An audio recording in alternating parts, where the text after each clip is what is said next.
বাজার থেকে আজকে চাপিলা মাছ এনেছে, সেগুলোকেই কুটে ধুয়ে আগে পরিষ্কার করে নেব, তারপরে রান্না বসাবো। চাপিলা মাছ খেতে কিন্তু খুবই সুস্বাদু হয়, আমার কাছে তো ভালো লাগে। চলুন,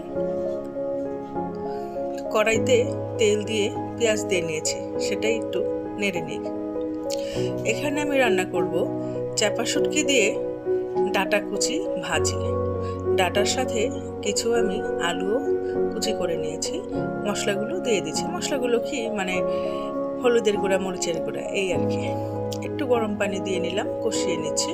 আসসালামু আলাইকুম, কেমন আছেন সবাই? আশা করছি ভালো আছেন, সুস্থ আছেন। আমি আরেকটু মরিচের গুঁড়া দিয়ে নিলাম। আল্লাহর রহমতে আমিও আগের থেকে বেটার আছি। ভালোভাবে নেড়ে দিচ্ছি। এখন এখানে আমি ধুয়ে পরিষ্কার করে রাখা চাপাগুলো দিয়ে নিলাম। চাপা দিয়ে ডাঁটা কুচি ভাজি খেতে কিন্তু খুবই ভালো লাগে। আমার কাছে তো ভালো লাগে, কার কাছে কেমন লাগে আমি জানি না। আজকের এই ব্লগটা কিন্তু খুব বেশি বড় না, ছোট্ট দুটা রান্না দিয়ে সাজিয়েছি আজকের ব্লগটা। যারা আমার এই ব্লগটা দেখছেন তারা একটা লাইক করে দেবেন, ভালো লাগলে সাবস্ক্রাইব করে নেবেন। যারা অলরেডি করে ফেলেছেন তাদেরকে অসংখ্য ধন্যবাদ। দিয়ে দিলাম কুচনো আলু আর ডাঁটা, এর মধ্যে দিয়ে দিব কাঁচামরিচ। কাঁচামরিচ দিয়ে ভালোভাবে নেড়ে চেড়ে নেব।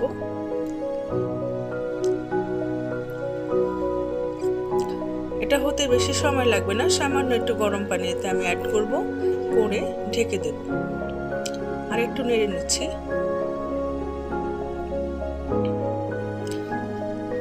ভালোভাবে নাড়া হয়ে গেলে সবকিছু এর মধ্যে মিশে যাবে।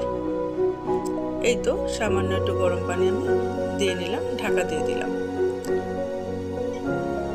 দেখুন, কিছুক্ষণ পরে আমি যখন ঢাকা খুলেছি, এরকম আমার ভাজিটা প্রায় রেডি হয়ে গিয়েছে।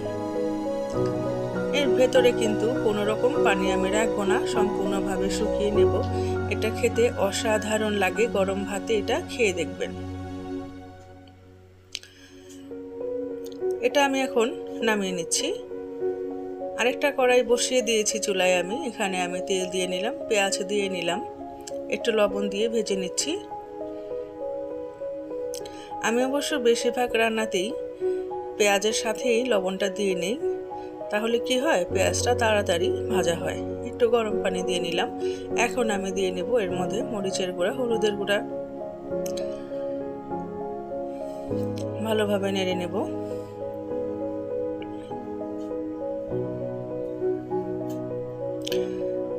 একটু রাঁধুনি আর ধনিয়ার গুঁড়া দিয়ে নিচ্ছি। ভালোভাবে আবার কষিয়ে নেব। ভিডিওটা কিন্তু আপনারা স্কিপ করবেন না। অনেকেই আছেন স্কিপ করে করে ভিডিও দেখেন, তাতে কিন্তু আমার ক্ষতিই হবে।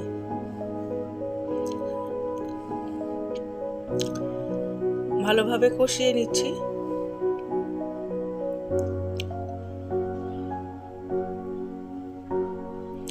কষানো প্রায় হয়ে এসেছে।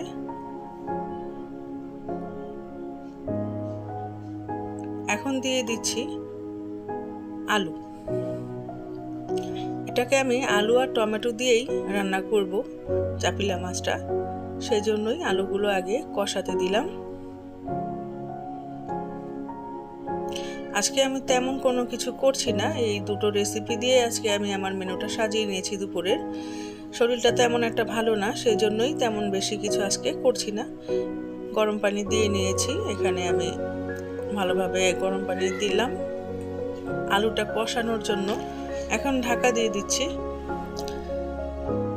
ঢাকনা খুলে আমি আলুটা সেদ্ধ হয়ে গিয়েছে কিনা দেখে নিলাম। এখন মাছগুলো দিয়ে নিলাম। এর মধ্যে দিয়ে দিব আমি কাঁচামরিচ আর টমেটো।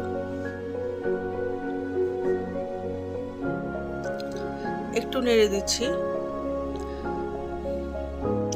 এমনভাবে নাড়তে হবে যেন মাছগুলো ভেঙে না যায়। এখন কেটে রাখা কাঁচামরিচগুলো আমি তরকারিতে দিয়ে নিচ্ছি। একটু গরম পানি দিয়ে নিলাম। একটু নেড়ে দিয়ে হালকা করে নেড়ে দেব।